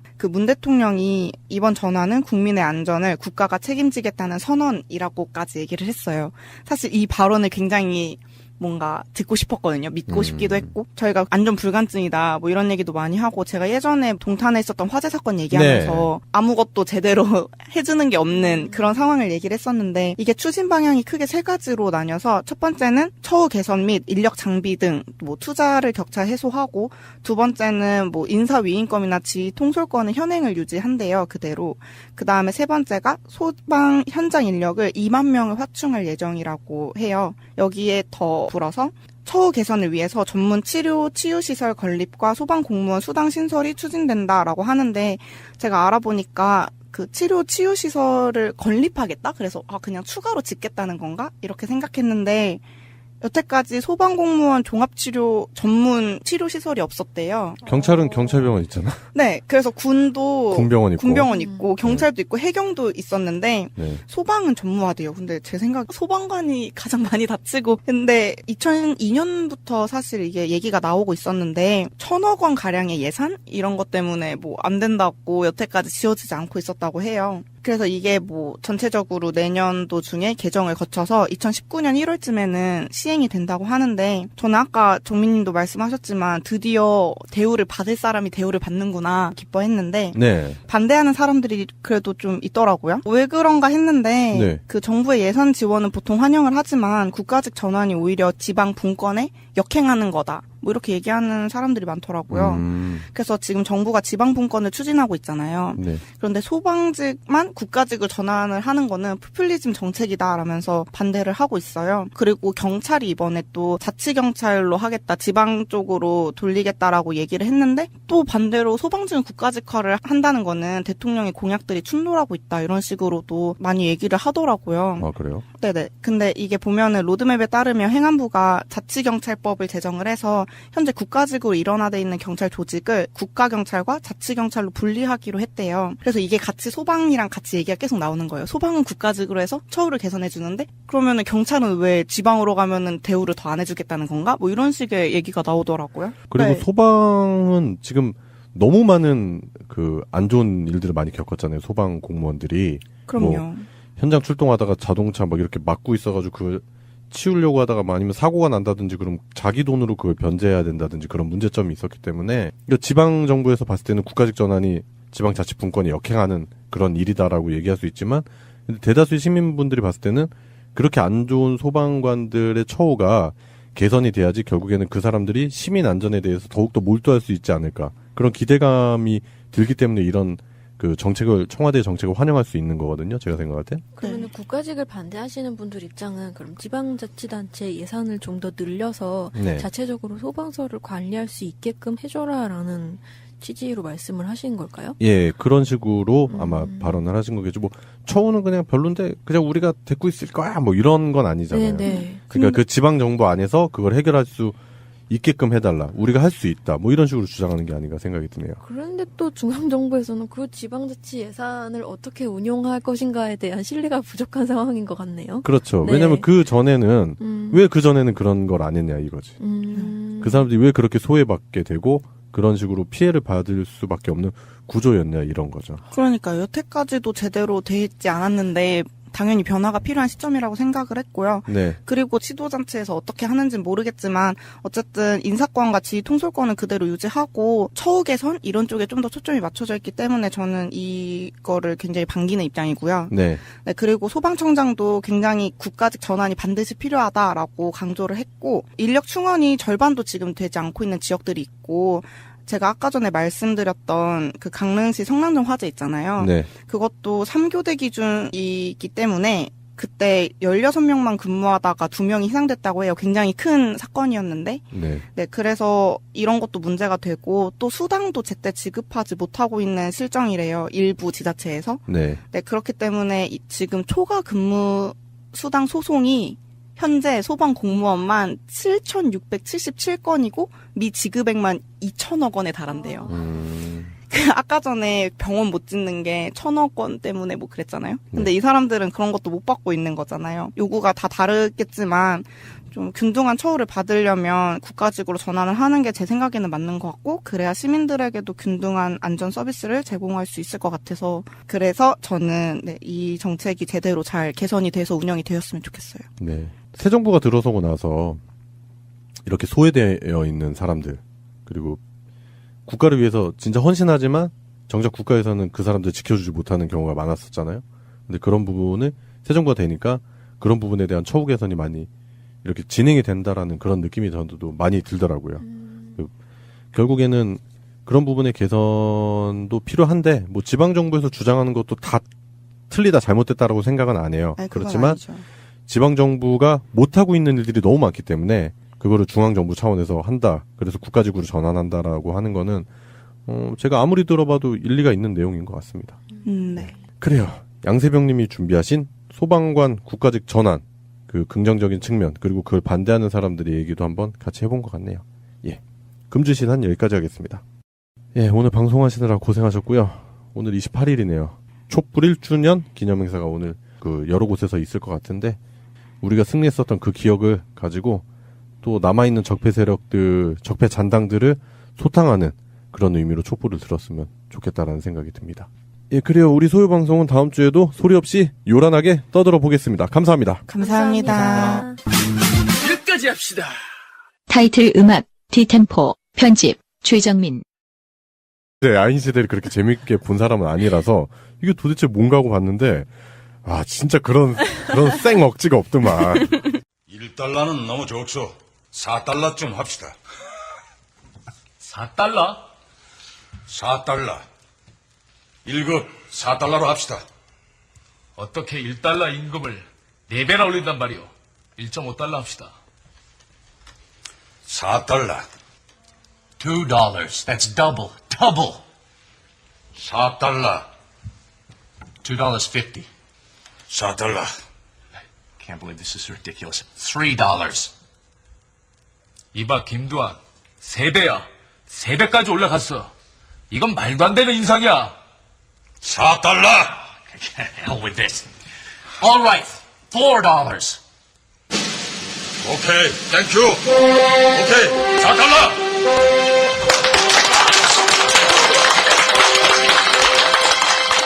그러니까 미국 가서 지금 핵무기 사달라. 하여튼 홍준표 대표가 거기 나오는 진짜 이 얘기를 해야 되나 싶은데, 이게 통할 거라고 생각하는 그러니까. 것도 참 지금 이런 걸 할 수 있는 깡도 참 대단한데. 네. 하여튼 그래서 이제 미국까지 가가지고 이런 식으로 했고, 또 이제 그 전술핵 재배치 청원 관련한 백악관 서명 운동이 벌어졌는데, 일주일 사이에 무려 300명이 서명을 무려. 하시는 초라한 결과를 지금 제 내놓은 페이스북 상태예요. 친구가 400명인데. 네. 그래요? 그것도 아니고. 네. 그래서 이제 청원 숫자가 300명밖에 안 되니까 한국당의 입장을 물어본 거죠. 자유당 당신네들 어떻게 생각하느냐라고 하니까 이제 관계자들이 우리는 모른다. 우리가 추진한 것이 아니다라며 책임 회피를 했다. 누가 한 거죠? 뭐 누가 했건 일단은 이 사람들이 모른다라고는 하지만 자기네 당대표가 미국에 가서 주장한 내용들이잖아요. 네. 네. 그리고 자기네 당 의원들이 가서 또 주장을 했었고. 그런데 모른다라고 이렇게 그 책임 회피를 하는 거는 이거는 무책임한 거죠. 네. 그러니까 표면만 봐서는 이 사람들이 막 진짜로 바위에 돌 던지는 것처럼 보이잖아요. 네. 근데 그게 바위에 돌 던져봐야 소용없다 뭐 이런 얘기를 할 때 그거를 계속 던져서 결국에는 깨트리는 일을 했던 게 사실 오늘 기념하는 그 촛불 민중이란 말이죠. 그렇죠. 근데 그것과 가장 큰 차이는 이건 것 같아요. 결국에는 이 사람들은 본인들의 사적인 이익을 위해서 모인 집단이란 말이에요. 사익 집단이야, 사익 네. 집단. 본인의 사익을 위해서 철저하게 계산된 행동이라고 봐요, 전. 네. 그래서 최순실이 로키드 마틴한테서 돈을 받았잖아요. 어마어마했죠. 네. 사드 배치 가지고 돈을 받아서 결국엔 우리가 억지로 지금 사드 배치를 했잖아요. 국적으로. 네. 그런 것들을 똑같이 또 자신들도 똑같이 미국 방산업체한테 로비를 받고 싶다. 이걸 아주 강력하게 어필하는 것밖에는 안 된다고 생각을 해요. 그런 사익. 네. 사익을 요구하는 그런 액션이지 않을까. 네. 본인들 주장은 이거예요. 우리가 미국에 가서 북핵 문제에 대한 해결책을 우리가 받아왔다. 네. 그렇기 때문에 우리가 대통령하고 단독 정상회담을 해야 된다. 이런 주장을 하면서 다른 여야 정상회담에는 참석을 안 하고 있는 거잖아요. 홍준표 혼자서. 네, 그렇죠. 이제 홍준표가 이제 청와대에 단독 영수회담을 제안을 했어요. 근데 그 전에 이제 그 여야 대표들이 다 한번 모였었잖아요. 거기는 이제 홍준표가 실제로 불참을 했었고, 이렇게 제안했는데 청와대 측에선 해외 순방 준비로 단독 영수회담은 어렵다라고 패싱을 당했습니다. 당연한 결과죠. 네. 네, 그리고 이제 그 홍준표가 이제 문재인 대통령을 만나서 단독 회담을 제안하는 그 내용 자체가 뭐 안보 또 뻔하잖아요. 자기들의 안보는 뭐 보수다 막 이러면서 주장하잖아요. 또 안보 얘기하려고 한다고 하는데 다른 의도도 많이 숨어 있다라는 분석이 많아요. 뭐 안보는커녕 지들 당 내에서 합의도 안 됐는데 뭘 안보는 안 보여요. 그렇죠. 안보 가지고 계속 장난질을 치고 그거 가지고 결국에는 또 안보 장사꾼들이라고밖에 네. 저는 생각이 안 되고 네. 그거 가지고 또 자기네들 지선까지 자기한테 유리한 그 카드로 쓰려고 해보는 것 같은데 네. 그러니까 안보 정상회담 네. 뭐 이렇게 얘기하는데 네, 이렇게 홍준표가 자충우돌 하고 있는 사이에 문재인 대통령은 청와대에서 매티스 미 국방장관과 회담을 가졌습니다. 네. 네, 그러니까 누가 패싱을 당하냐고 지금. 홍준표 패싱이지 이건 이 정도면. 네. 그렇지 않아요? 정말 홍준표 패싱 맞네요. 네. 네. 홍준표는 이렇게 여기저기서 패싱을 당하고 있고, 근데 이게 꼭 알아야 할 어제의 뉴스. 박근혜를 파면한다.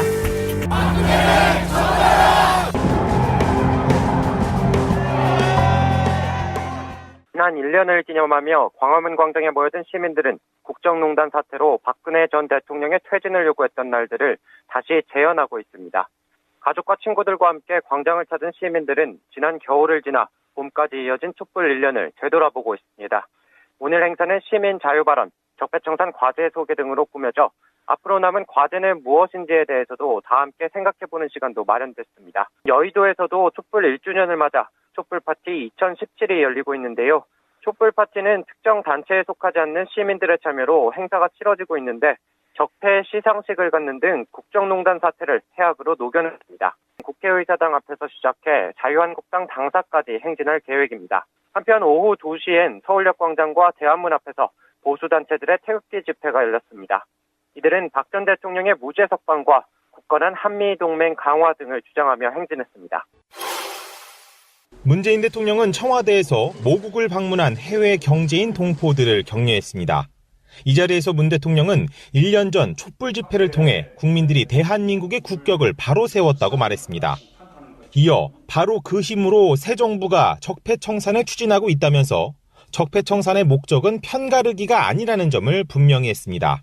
편가르기 또는 지금 정부가 앞에 정부를 무슨 사정하거나 심판하는 것처럼 그렇게 여기는 분들도 좀 일부는 있는 것 같습니다.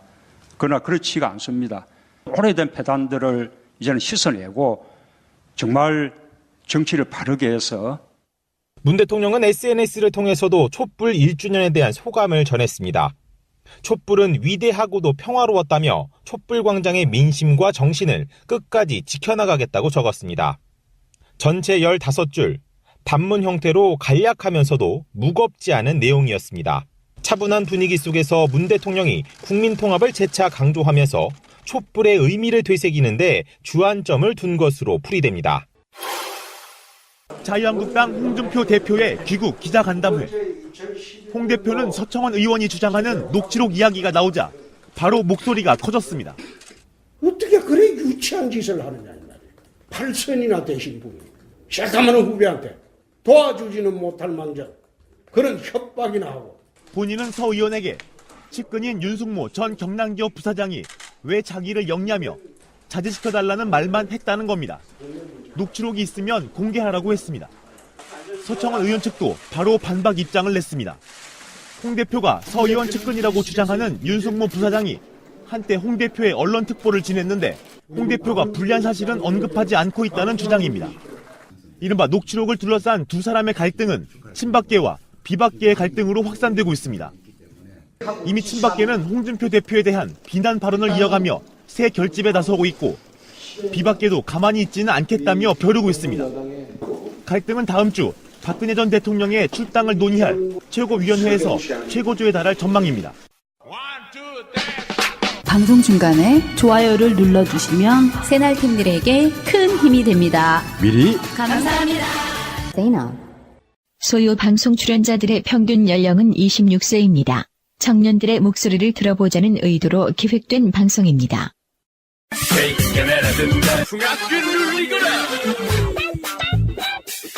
소리 없이 요란한 방송. 새날 소요 방송 시작하겠습니다. 반갑습니다. 안녕하세요. 안녕하세요. 오늘도 세 분 자리하셨습니다. 양세병님. 안녕하세요. 네, 머리색이 또 바뀌셨네요. 또 탈색을 하였습니다. 자꾸 그런 머리가 못 견뎌나요? 안 그래도 미용실에서 혼났어요. 제가 이틀 전에 매직을 했는데 제가 매직을 하면서 신신당부했거든요. 저 이틀 뒤에 탈색하러 옵니다. 이러니까 제발 그러시지 마시라고 일주일 뒤에 오시라고 하는데 탈색할 머리라도 있으면 참 부럽다. 그러지 마세요. 탈색이 아니라 난 탈모야. 그래요. 하여튼 뭐 그래도 젊었을 때 해보지 언제 해보겠냐 뭐 이런 생각이 들어요. 잘 어울리죠? 네, 잘 어울려요. 감사합니다. 네, 잘 어울리기 때문에 말씀드리는 겁니다. 예, 송병호님 나오셨습니다. 요즘 뭐 재밌는 일 없으세요? 이번 주에 그 특허를 냈거든요. 정말요? 그래요? 생애 최초의 특허인데. 우와. 대학교 때 원래 특허 내면은 하나는 원래 굉장히 싸게 해줘요. 네, 뭐 돼가지고 그때 또 뭐 충격적인 증언, 뭐 북한에서는 전쟁을 준비하고 있다. 뭐 특수부대가 어마어마하게 많다. 그런 얘기도 많이 하고. 그리고 96년도에 있었던 충격적인 사건, 마카파. 이 사건 한번 얘기를 해보고 싶은데, 94년도에 이제 지존파 사건이 있어서, 네. 전 국민을 공포로 몰아넣은 그런 무시무시한 사건이 있었거든요. 그래서 이제 소위 말하는 그들이 주장하는 잘 사는 사람들에 대한 막연한 증오. 근데 실제로 피해자들은 그렇게 잘 사는 사람들도 아니었다라는 게 문제였었던 거죠. 지존파 사건에서. 뭐 자수성가한 사업가, 그리고 힘들게 살아가시는 분들이 오히려 범죄 타깃이 됐기 때문에 지존파는 그 명분 자체가 자신들은 마치 의적인 양 얘기를 했지만 그 명분 자체가 되게 모호해지는 그런 상황이었죠. 실제로 그렇다 하더라도 잘 산 사람들이 나쁘다, 잘못했다 하더라도 그거를 무차별적인 살인으로 범죄를 저질렀다라는 건 또 용서될 수 없는 부분이기도 했고요. 명분 자체도 정당하다고 볼 수는 없는 명분이죠. 네. 네. 그래봤자 범죄 조직이고. 네, 그래봤자 범죄 조직입니다, 말 그대로. 그리고 그 사람들이 저질렀던 그 수많은 폐륜 행위들, 인육을 먹는다든지. 그랬는데 96년도에 마카파라는 조직이 또 나온 거죠. 솔직히 마카파는 그 단어로 많이 쓰이잖아요. 마카파식 진행 막 이런 식으로. 네. 전 이게 실제로 존재하는지 몰랐어요. 여기서 나온 말들입니다. 이때부터 마카파. 네, 너 마카파냐? 네, 이런 거. 그러니까. 그런 표현들이 나왔었고. 보니까 너무 살벌하더라고요. 되게 무섭더라고요. 네. 그러니까 이 사람들이 되게 웃긴 게 뭐냐면 지들은 뭐 남자답게 행동한다 이 따위 얘기를 하면서 뭐 또 잘 사는 사람들을 공격하겠다라고 네. 해놓고 결국에는 그냥 가장 범죄에 노출됐을 때 취약한 그런 여성들, 중년 네. 여성들을 타겟으로 했고 자기보다 약자들이에요. 네, 뭐 거의 생매장, 자기 손에 피를 묻히기 싫다는 이유로 생매장을 했다. 네. 땅이 얕아서 목을 꺾어가지고 생매장을 했다. 뭐 이런 식의 얘기가 많이 나오더라고요. 네. 네. 그리고 이 사람들이 그 말도 안 되는 음. 뭐 자기들이 이렇게 조직을 키워가지고 전국을 제패하겠다라는 무슨 이상한 외계인이야 뭐야? 이게 야망이라고 할 수 있는지 모르겠는데 그런 또라이 같은 발상도 했었고요. 네. 네, 그래서 결국에는 이제 다 전원 구속되고 예, 주동자 이제 사형이 언도됐었죠. 그때가 이제 마카파가 잡혔던 날짜가 10월 29일. 네. 그 도난 차량을 검문하다가 잡혔는데 신기하게도 딱 오늘 녹음하는 날이 10월 28일이잖아요. 진짜네요. 네. 그렇기 때문에 또 이것도 의미가 좀 있지 않겠나 생각이 들고. 그리고 96년도에 있었던 또 충격적인 사건이 김구 선생 암살범 안두희가 박기서 씨라는 분에 의해서 안두희가 피살되는 일이 있었습니다. 정의봉 사건이죠. 예, 두드러 맞은 거죠. 이게 결국에는 무죄를 받았어요. 근데 네. 그게 그때 가장 충격적인데 두 가지 해석이 나왔는데 안두희 죽인 거 잘했다. 그리고 아니다. 안두희를 죽임으로 해서 그 배우가 영원히 묻혔다. 그래가지고 두 가지 그 분석이 나오는데 일단은 그때 당시에 또 많은 시민분들이 그 박기서 씨를 석방하라는 탄원서도 많이 제출하고 그랬었어요. 그 안두희라는 사람을 보면은 우익 세력에서 키워낸 암살범 그런 생각이 들더라고요. 일대기를 보면. 그리고 실제로 그 김구 선생을 암살하고 나서도 그 이후의 삶이 엄청나게 평안했어요. 실제로 그 군에서 하는 그 군수 사업이라든지 납품 사업을 해가지고 그 강원도 지역에서 그 지역의 유지로서 그 평안하게 나름대로 살았다라는 얘기가 있더라고요. 그 같은 연도에 마카파라는 조직은 그 동일한 폭력이잖아요, 사실은. 네. 누군가에게 살인까지 가는 폭력인데 그거를 마카파라는 조직은 그 기득권을 향해서 하겠다고 얘기만 해놓고서 사실은 약자들한테 네. 저질렀지만은 안두희라는 사람은 대통령을 진짜로 살해할 것까지 사람들이 생각만 하지 사실 그거 진짜로 하진 않잖아요. 그러니까 아우 저 죽일로 네. 뭐 이렇게 얘기는 했겠지. 네, 이분은 그걸 정말로 했기 때문에 사실은 정의를 실현한 거잖아요. 네. 그걸 개인이 사실 또 한 게 굉장히 큰 건데 그걸 역사적 사명을 갖고 이제 하셨기 때문에 네. 그 어떤 안중근 의사의 버금가는 그런 일이 이제 현대에도 있었던 거고 그게 사실 지금까지도 우리가 중요한 그런 역사적인 맥락에 있는 사람이라고 생각하는 네. 노무현 대통령을 이제 살해한 사람들이 있잖아요. 있죠. 네, 그런 사람들이 아직까지 살아서 돌아다니는데 네. 그런 사람들을 우리가 정말로 막대기로 때려 죽이지는 못하지만 네. 그걸 누군가 실제로 저질렀다고 해도 사실은 무죄가 가능해 네. 학교 때 하는 거. 근데 그래서 그때 하고 싶었는데 미루고 미루다 결국 했어요. 어쨌든 꿈을 하나 이룬 건 있네요. 아 그래요? 야 우리 특허 낸 사람이랑 지금 방송하고 있네. 별의별 사람들이 다 있어. 특허 낸 사람 있지, 인쇄 받는 사람 있지, 또 작가 있지, 지금 웹툰 작가 있지. 네. 예, 이 작가님 나오셨습니다. 네, 안녕하세요. 네. 요즘 재미있는 일 없으세요? 재밌는 일. 시험 기간이라서. 아 시험 네. 기간 이제 마지막 시험이죠? 그렇죠. 네. 네, 그래서 마지막이니까 네. 학점도 조금 듣고 하니까 시험을 좀 잘 보고 싶어서 열심히 공부하는 중이에요. 저도 막학기예요. 그래요? 저도 아니, 시험 기간. 근데 이제 이 작가님 같은 경우 이제 졸업을 앞두고 있기 때문에. 저도 졸업을 앞두고. 진짜? 저 4학년 괜찮아요. 2학기예요. 4학년이었어? 저 졸업 작품 했잖아요. 나 한 2학년인 줄 알고. 아 뭐야. 기분 좋게 하려고. 좋아? 너무해. 아 그래요. 저는 가끔 그런 생각해요. 학창 시절로 돌아가고 싶다 이런 얘기 하잖아요. 아 네. 근데 돌아가고 싶은데 딱 한 가지가 걸려서 가기가 싫거든요. 뭐죠? 그게 바로 시험입니다. 시험. 네, 시험 보는 게 너무 싫어가지고. 방송하면서 우리 패널분들이 이렇게 좋은 일 하나씩 있으면 기분이 되게 좋더라고요. 남일 같지 않고. 맞아요. 뭔가 이렇게 플러스 지향적으로 인생을 살아가고 있구나. 매번 그런 얘기 하잖아요. 청년들이 요즘 많이 힘들고 또 청년 세대들을 생각하면은 이제 기성세대들이라든지 이제 저같이 기성세대 반열에 올라갈 사람들이 왠지 모를 죄의식을 많이 느끼게 되는데 그래도 우리 소요 패널분들이 이렇게 뭔가 하나씩 이루어 나가는 모습을 보면 왠지 뿌듯하고 대견하고 아빠처럼 막 그렇습니다. 예, 그래요. 오늘 새날 소요방송이 또 할 얘기가 많네요. 예, 새날 소요방송 본격적으로 한번 시작해 보겠습니다. 제도로서의 민주주의가 흔들리고 구타는 일은 이제 없습니다. 민주주의가 밥이고 밥이 민주주의가 되어야 합니다. 기존에는 정식 코너로 자리 잡지 못했는데 요번 주부터 제 독단적으로 정식 코너에 넣어버렸습니다. 와. 그때 그 사건들. 아, 좋다. 예, 네. 소요방송이 이제 96화잖아요. 네. 네. 그래서 이제 1996년도에 있었던 충격적인 사건 3개를 뽑아서 가져와 봤는데, 간첩, 무섭죠. 무장공비. 나는 공산당이 싫어요. 이런 얘기 나시잖아요.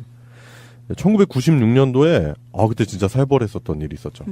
강릉에 무장공비 침투 사건이 있었습니다. 예비군들 소집되고 난리 났었죠. 뭐 특전사 막 투입되고. 사망자도 있었고 실제로. 예, 택시 운전사가 최초 신고를 했었고, 그래가지고 이제 군에서 그 해안초소에서 이제 잠수함을 확인을 했고, 이제 부대들이 이제 군부대들이 막 대거 투입이 된 거예요. 그 상황이라고 하는데 군에서 이제 비상경계 상황에서 진돗개 하나까지 발령되는 아주 위기 상황이었었죠. 그래서 전군 경계령 떨어지고, 당시 이제 군 생활에 있었던 이제 선배분들, 저는 그 사촌 큰형님이 그때 양구에서 군 생활 하셨거든요. 실제로 이 작전에 투입이 된 거야. 그래서 그 형님이 가끔 이제 그런 얘기를 많이 해주셨어요. 아, 어땠는지. 네, 진짜 무서웠대요. 그쵸. 왜냐면은 북한군이건 이제 우리나라 군이건 네. 특수부대는 한 명이 그 완전히 진짜 살아있는 인간 병기예요. 막 특전사도 훈련 같은 거 보면은 알 수 있는데 눈 가리고 총 쏘는데도 막 다 명중되고 그런단 말이야. 그 정도예요? 아 진짜 드라마처럼? 초인적인 그런 능력을 발휘한 사람들이 왔는데 그걸 이제 잡으라고 들어갔으니 얼마나 무섭겠어. 그 실제로 이렇게 가는데 작전 지역에 들어갔는데 다리가 안 움직인대요, 사람이 실제로. 가기가 싫더래. 풀밭 이렇게 막 있는데 막 진짜 속으로 그런 생각까지 했대요. 아 진짜 여기 없었으면 좋겠다. 그 현역 군인일 때 가신 거예요? 아이고, 현역이었지. 그러면은 거의 20대 초반. 네, 21살, 22살. 얼마나 무서워. 얼마나 무서워요. 얼마나 나가서 할 일도 많은데, 여기서 죽으면 어떡해. 그래서 무장국민 다 소탕이 됐고, 근데 안타깝게도 우리 군 병력도 많이 잃었죠. 그래가지고, 군인 11분이 이제 그때 당시 전사하셨고, 경찰 한 분도 돌아가시고, 예비군으로 투입되신 분도 한 분 돌아가셔가지고, 또 게다가 이제 민간인 피해까지도 있어가지고 49일 동안 수습. 예, 한 2달 가까운 시간 동안 전 국민이 이제 공포에 떨게 된 거죠. 혹시라도 이 사람들이 강원도 지역에서 넘어가지고 수도권에 진입을 하면은 어마어마한 피해가 그럼요. 더 벌어질 수 있기 때문에 그래서 아주 긴장을 했었죠. 그때 전 국민적으로 아주 무서운 사건이었습니다. 네. 그래서 결국에는 한 명 생포됐어요. 이광수 씨.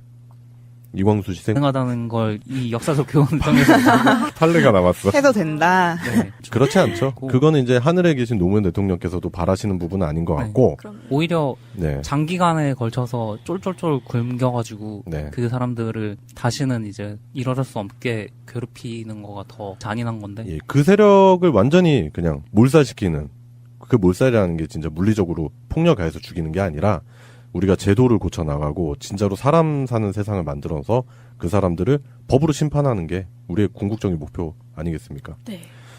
아 그리고 안두희 살해 관련해서 하나 짚을 게 있는데. 네, 그래요. 지금 케네디 맞아, 암살 맞아. 관련해서 오스왈드. 지금, 네, 네. 그게 드러나느냐 마느냐 뭐 문서가 공개되느냐 마느냐 가지고 지금 이슈화가 됐는데 그게 또 하필이면 또 10월 26일이에요. 그래요? 네. 아, 그 날짜가 좀 겹치죠? 네, 네. 예. 그날에 원래 공개가 되기로 했었는데 결국에는 트럼프가 일부 부처의 제안을 받아서 공개를 결국에는 끝까지 안 한 문서가 몇 개 있어요. 네. 근데 그것도 사실은 만약에 그게 공개가 된다면은 안두희 살해 같은 사건처럼 어떤 파급력이 있을 거라고 생각을 했거든요.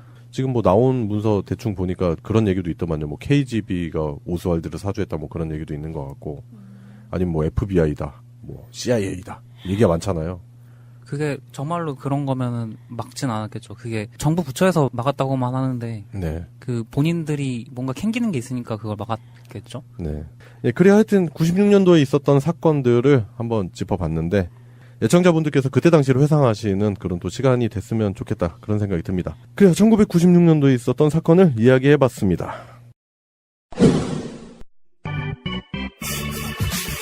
오늘의 이슈. 예, 오늘의 이슈입니다. 오늘의 이슈 첫 번째는요. 예, 제1야당의 대표죠. 홍준표 씨 이야기를 해볼 건데요. 홍준표 씨가 입버릇처럼 전 세계적으로 문재인 대통령을 가리켜서 문재인 패싱이 있다 막 이러면서 주장을 했었잖아요. 근데 최근의 행보를 보면 국내외적으로 홍준표 패싱이 일어나고 있는 게 아닌가. 유행처럼. 그런 분석을 해볼 수 있습니다. 기사가 안 나와. 일단은 미국에 가서 이분이 색깔론을 설파를 했어요. 네. 그리고 다시 전술핵을 배치해달라고 하다가 망신을 당했다고 합니다. 그래도 때를 쓰다가 전술핵 배치를 안 해주면 네. 스스로 핵무장을 하겠다 뭐 이런 예. 소리를 했다가 저건 뭐지? 약간 이런 대응을 받은 건데. 그리고 지금 홍준표 대표가 지금 한참 국감 시즌인데 굳이 미국에 가가지고 네. 그리고 지난번에 이철우를 위시한 자유한국당 의원들이 미국에 가서 떼쓰다가 무한당하고 왔잖아요. 근데 왜 또 가냐고. 본인은 다를 거라고 생각했나 보죠? 난 대표야 이러면서. 그런데 일단은 또 가가지고 전술핵제 배치를 요구를 했다가 이제 그 송병호님이 지난번에 한번 또 정밀하게 분석을 했잖아요. 미국에서는 전술적으로 이건 아니다라고 하기 때문에 안 하는 거잖아요. 미국 애들이 지들이 필요하면 우리나라가 반대를 해도 할 놈들인데 안 하잖아요. 그런데 이제 또 해달라고. 방금 이 작가님 말씀하신 대로 안 해주면은 그 자체적으로 하겠다라고 했다가 미국에서 야, 너 지금 해보자는 거야? 아니 그게 아니고. 그건 아니고. 이러면서 또 꼬리를 내리고 와서 야당 대표로서 가지고 있는 그런 국제적인 위상이 있을 거잖아요. 물론 이 사람은 없지만 그렇다 하더라도 대한민국 야당 대표잖아요. 그럼 대표답게 처신을 잘해야 되는데 국가적 망신을 아주 그냥 널리 알리고 왔습니다. 그 약간 박정희의 정신을 계승했다고 스스로 얘기하잖아요. 날짜도 묘하게 좀 겹친다? 네. 박정희의 정신을 정말로 계승한 것 같아요. 네. 왜냐면 박정희가 그랬잖아요. 스스로 완전 미국한테 밑보여가지고 네. 미국이 결국엔 개입할 수밖에 없게 만들었잖아요. 그렇죠. 네. 그런 걸 똑같이 반복해서 그때랑 지금이랑 너무 다른 게 박정희 때는 우리가 원조를 받는 국가였기 때문에 우리가 그렇게 해도 결국에는 미국이 원조를 끊을까봐 두려워서 그게 결국에는 미국의 개입을 받아들일 수밖에 없는 입장이었는데 지금은 그렇죠. 우리가 원조를 받는 입장이 아니잖아요. 근데 당시 군부 세력의 지지 기반 중에 하나가 미국 원조였잖아요. 네. 지금 상황에서 그런 짓을 해봐야 뭐 우리한테 이득이 뭐가 있는지 모르겠고. 그렇죠. 약간 저는 근데 이거 보고 그 있잖아요. 야인시대 나오는 있잖아요. 김두한이래 4달러. 이게 너무 많이 떨어서. 아, 그 4달러. 그 완전 걔 억지 부리는 거 있잖아요. 역사적인 영상이에요. 4달러는. 4달러 이거 있잖아요. 아유, 최근에 제가 그 옛날 동영상 이렇게 돌려보는 걸 좋아하는데 제가 지지난주인가 구미에 봤었다 그랬잖아요. 그러고 네. 나갔다가 뭐 김영철 씨 연관돼가지고 이렇게 나오잖아요. 근데 4달러 영상이길래 저 그때 당시